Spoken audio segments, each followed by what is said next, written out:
Hey,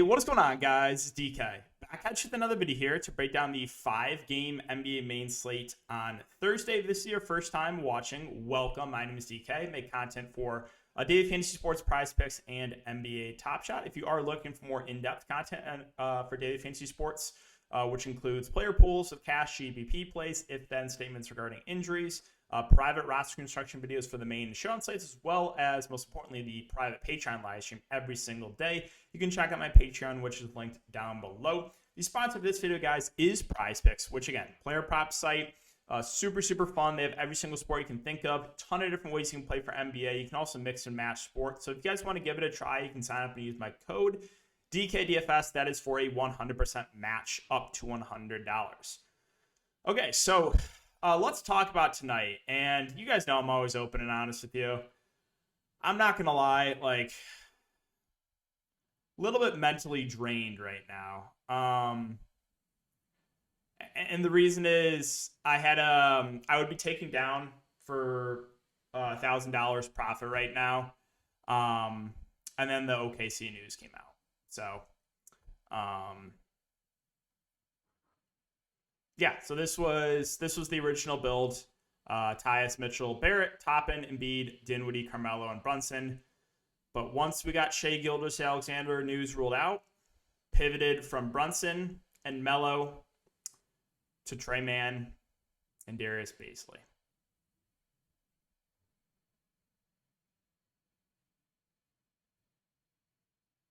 Can I just say how much I love the Oklahoma City Thunder? Love them.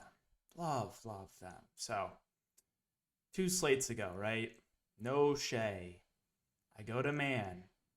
I go to Pokashevsky. They shoot 8 of 40 combined. Shai Gilgeous-Alexander back. Worst matchup in the NBA. All 3 of Bazley, Mann, and Pokashevsky absolutely smash. No Shea tonight. I literally told everyone on Patreon, I was like, I'm making a pivot, and this is going to cost me big money. Well, it cost me over $1,000. Because I pivoted. Right? To Mann and Bazley.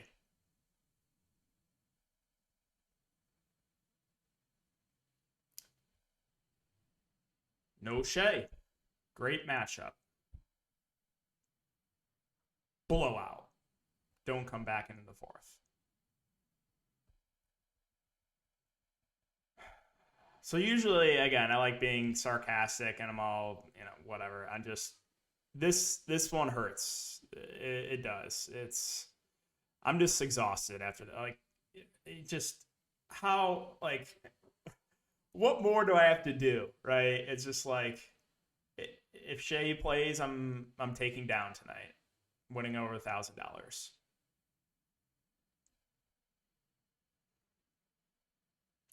You want to know the cherry on top? I'm all over Dwight Howard for the showdown slate and for the late slate. Have a phenomenal lineup in the late slate with Dwight Howard, Wenyen Gabriel. Also have Justice Winslow. Injured.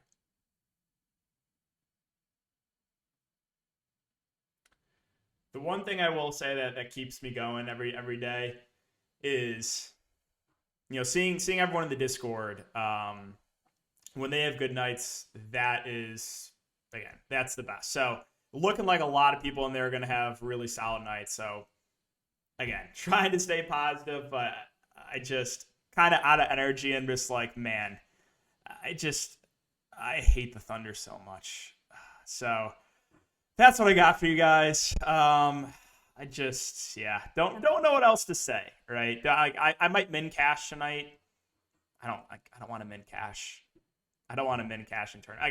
So go with the rest of my line. Tyus Jones, Mitchell, Barrett, Toppin, Joel Embiid is my favorite spend up man, basically who I pivoted to, and Dinwiddie. So, man, it was going to be a chalky slate. I was extremely high in both those Mavs guards.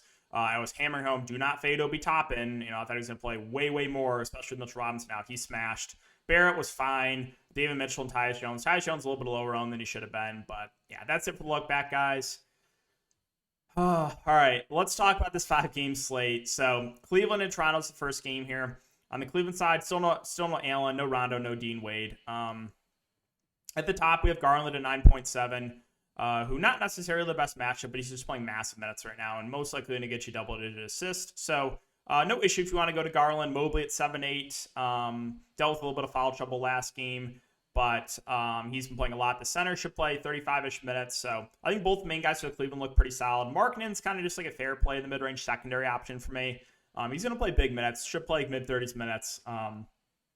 He had that one ceiling game. I mean, more often than not, he's probably going to get you somewhere between 25 to 35 fancy points, which, again, just makes him look okay.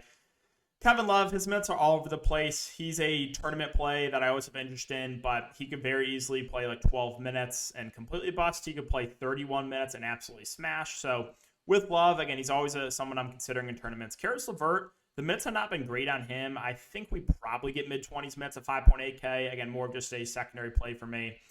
Okoro's going to play huge minutes, but he's not going to do much with them, so not a lot of interest in him. Chetty Osman, the minutes have not been great in him either. It's a little bit hard to go there.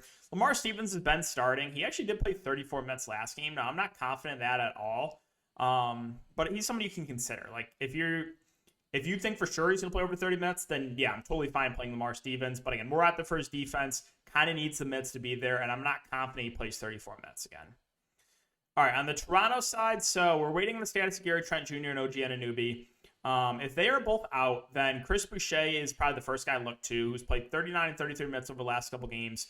He's a really good point per minute guy, and this is a big matchup against Cleveland. So I would really like Boucher if those two guys are out.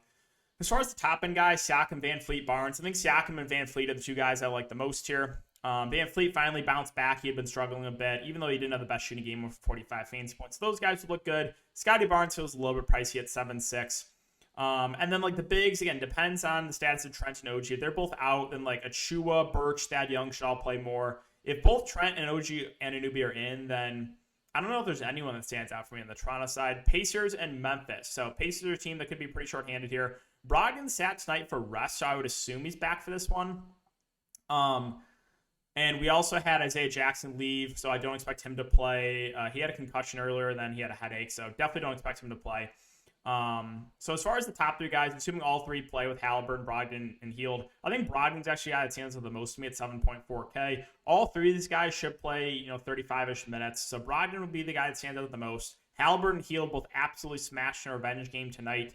If Brogdon's back, though, downgrade them a little bit, but they're still in play. In a good matchup. If the only thing you have to worry about here is potential for a blowout. Goga Batadze started. He played 29 minutes. I think he's a really solid value, especially if Jackson can't go. And again, I'm not expecting him to play. Brissett at 5.3. I mean, the minutes will be there, but he's not going to be a super productive player. So more of a secondary option there.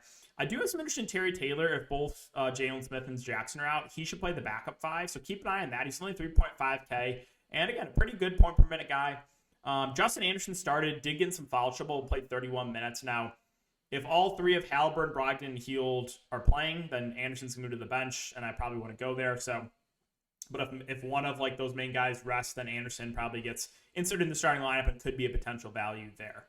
On the Memphis side, so don't expect John Morant to play. We'll obviously keep an eye on that one, but assuming he's still out, Tyus Jones, for some reason, the price went down on him to 4.3, so he looks phenomenal here. He's going to play 30 to 35 minutes, and I think he's one of the best, if not the best, backup point guard in the league. Maybe Campaign, right up there with them, but yeah, I think Tyus Jones is a phenomenal play. Bane, Jackson, Brooks, all get a usage bump if there's no John Morant. All three played pretty well. I guess Jaren Jackson struggled a little bit. I think Brooks and Bane both had really solid. I mean, that was a super high-scoring game, so those three all get a usage bump if there's no John Morant. All look pretty good in the mid-range. The only thing you have to worry about there is potential blowout. Adams at 5.8, more of a neutral option. Again, Clark will play the backup 4, backup 5. More of a secondary value. Melton started the game off really, really hot. He'll probably play, 20 to 25 minutes. I think he's a fair GPP play. Slow-mo, around 20 minutes. Again, it's just fine. So that's it for Memphis. I guess if you think the game blows out, if you think like Memphis absolutely destroys them, then maybe you can look to a guy like Conchar. Maybe Clark plays a little more in the blowout. So, yeah, Washington, Milwaukee, another game that has potential to blow out, but no Kuzma. Porzingis finally played over 30 minutes, played 32 minutes, and absolutely smashed. So if Washington has any chance of keeping this game competitive, you probably need a big game from Porzingis. So like him a lot, but again, there is some risk. KCP at 5.4 feels a little bit pricey. Denny and Rui look like solid values here. Expect around 30 minutes for both these guys. Rui most likely continues to start. So both those guys look like pretty good values. Corey Kispert's going to play big minutes, but not a super productive player. So he's just kind of just like there for me. Gafford at 4K, he'll play the backup 5, probably play 15-ish minutes. Again, a fair contrarian play. I hate what Washington's doing with the point guard position with Ish Smith and Neto and Sato. Probably one of those guys is a good game. Really hard to figure out who plays the most. So if you want to take a shot at one of those guys for tournaments, you can. But right now it's super frustrating, and there's no rhyme or reason for the minutes. They're kind of just going with the hot hand. On the Milwaukee side, so no Middleton. I think Giannis looks phenomenal in the spot. Obviously, the only thing you have to factor in here is potential for a blowout. You have Drew Holiday at 8K, also looks good without Middleton. So the two main guys for Milwaukee look really good. Again, the only thing you have to factor in is there's a good chance they'll only play 3 quarters. Portis, I should say, since he moved to the bench, a little bit too pricey for me. Lopez at 4.3. I mean, did play 24 minutes and would have played a little bit more if the game did not blow out. Like, he was on pace for 28. So I think Brook Lopez is a pretty decent value play here. Grayson Allen at 4.2. He was more aggressive on the offensive end. I think we see mid-20s minutes from him, which is a fair play. Pat Connaughton off the bench should see, mid-20s minutes. Again, him and Allen look pretty similar to me. Ibaka will be in the rotation as well, maybe 15-ish minutes. Don't know if it's necessary to go there. It was Wes Matthews that picked up a start last game. He's not a great point per minute guy, but he is only 3.3K, so it's playable. Chicago, New Orleans. So keep an eye on the DeMar DeRozan news. He is currently questionable. If he cannot go, Vucevic and Levine look phenomenal. The great matchup. And then Caruso, Ayo, Kobe would look way better. So that's huge news. Assuming all 3 play, though, I still think that you can get to one of these Bulls guys. Levine probably would be my preferred option just because he's the cheapest, but all 3 feel a little bit cheap, especially in this matchup. But DeRozan's out. Vuce and Levine look really good. Caruso's been starting him. He's a pretty safe value. He should play 30 to 35 minutes. If DeRozan's out, maybe a little bit of a usage bump there, and then you probably get more minutes likes of Ayo and Kobe White. Patrick Williams, they've been taking easy on his minutes of around 20. Keep an eye on the news. Maybe we get news that that minutes limit gets increased, so he could be a potential value play.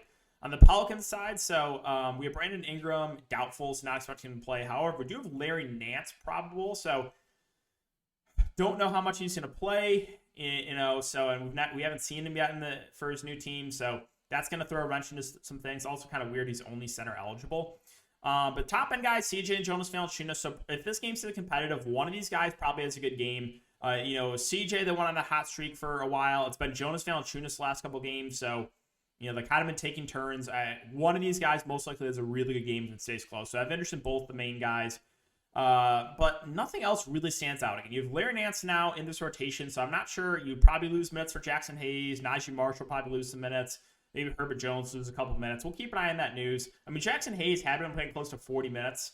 I guess if we get confirmation that Larry Nance is going to be very limited, then Hayes will be an okay play there in the mid-range, but not a ton else that stands out to me. Again, with Larry Nance being back, it does definitely throw a wrench into some things for the Pelicans' value. And then Phoenix and Denver. So Devin Booker, 9.3K, had a subpar game tonight, but he's going to play close to 40 minutes. He's going to be a very high usage player. So like Devin Booker, once again, DeAndre Ayton smashed and finally saw the minutes bump, right? It's been so annoying. He's been only playing about 30 minutes a game. We finally saw 35 minutes from him. Now this is not the best spot here against Jokic, but I think he's playable. Cameron Payne should play low 30s minutes. He has a pretty high floor due to his assists, so I think he makes a pretty safe player in the mid-range. Bridges, another guy that's going to play huge minutes, but not going to be super productive. Kind of just looks okay. Jay Crowder at 5'2". I mean, 25-ish minutes. I don't think it's necessary to go there. Craig's been getting some run, but it feels a little bit pricey. McGee, I mean, they did go to Biyombo for a bit in this game. He was in some foul trouble a bit too, but more often than not, you're seeing 15-ish or so minutes for McGee, and he's normally a pretty productive player. So I'll always mention him, always someone I have some interest in tournaments. And finally, on the Denver side, can I just talk about that about a couple months ago, I stacked Denver. I had Jokic, and I think I had a couple guys from the Clippers. The game was played in the 1970s. It finished 85 to 83. But how about last night? fade that game, just endless points, right? I don't know what the final score was. Everyone just smashes. Jokic smash, super high scoring game. Same exact game a couple months ago, 85 to 83 or 85 to 87, whatever it was. Jokic 11-4 does feel too cheap here. He should play mid-30s minutes. Not really scared of Ayton defensively, so I think Jokic looks really good at the top. Bones feels a little bit pricey. This grouping of Barton, Gordon, and Morris are all secondary plays. No one stands out there. I will mention Boogie Cousins because he's a good point per minute guy. Basically, the Spider-Man GIF to JaVale McGee, they're the same type of player. A high-usage player off the bench that's going to be, good point per minute guy. So I have some interest in Boogie at sub-4K price point. And if something happens to Jokic or the game blows out, he could smash. The two greens, you're just never, ever, ever going to get excited about playing either of these guys. But Jeff Green should play mid-20s minutes. I guess it's okay. JaMychal Green probably plays 15-ish minutes. I guess it's okay. Austin Rivers. this grouping is just so gross. I guess it's fine in low 20s minutes. But, gosh, that Jeff Green, JaMychal Green, Austin Rivers trio. It's just disgusting. But, yeah, guys, that is going to wrap it up for me. I hope you guys had a good night. Appreciate all your support, as always. I really, really do, guys. And I will see everyone in the next video.